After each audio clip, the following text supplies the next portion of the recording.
အားလုံးပဲမင်္ဂလာပါကချင် language ကနေပြန်လည်ကြိုဆိုလိုက်ပါတယ်ရှင်ဒီနေ့ဖတ်သူအနေနဲ့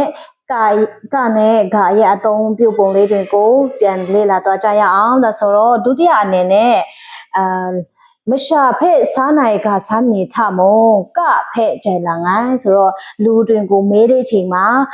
question အနေနဲ့မေးတဲ့အချိန်မှာကနေပဲသုံးပါတယ်ဥပမာအဖြစ်ဂဒိုင်ဝါဘဒူကကတဲ့ဘဒူကြောင့်ပေါ့နော်ကဒိုင်တာဘဒူလဲကဒိုင်ရိုင်းဘဒူလေးပေါ့နော်ဆိုတော့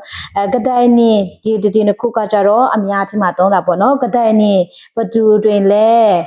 ဂရာနီဘဒူများကလဲလို့ဒီလိုမျိုးကနေပဲသုံးပါတယ်တတိယအနေနဲ့ဒီ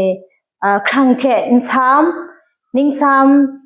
မพินลงลำนี่แพ้สัญญากะเทหลังra ai ဆိုတော့တတိယအနေနဲ့တော့ပုံစံအယောင်တွင်နောက်ပြီးတော့အကြောင်းအရာတစ်ခုခုကိုမေးချင်ရင်ပေါ့နော်ကတိပဲသုံးပါတယ်ဆိုတော့နံပါတ်1အနေနဲ့ကနင်းဆန္နာကဘလူများလဲပေါ့နံပါတ်2ကနင်း rice นี่ကနင်း rice นี่ပေါ့ကနင်း rice นี่ဘလူဖြစ်သွားလဲကနင်း this တာ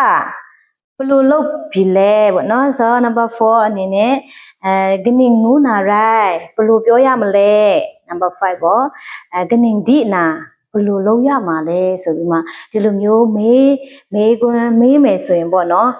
ဒီလိုမျိုးပုံစံနဲ့အယောင်တွင်အကြောင်းအရာတစ်ခုခုမေးမယ်ဆိုရင်ကနေပဲသုံးပါတယ်အဲ့ဒါဆိုနံပါတ်ဖတ်သူအနေနဲ့ဒီလောက်နေပဲတင်ပြလိုက်ပါတယ်တင်ဆက်လိုက်ပါတယ်ပို့ပြီးတော့ကချင်စာကိုလေ့လာခြင်းတဲ့တို့များအတွက်လေ့လာနိုင်ဖို့အတွက်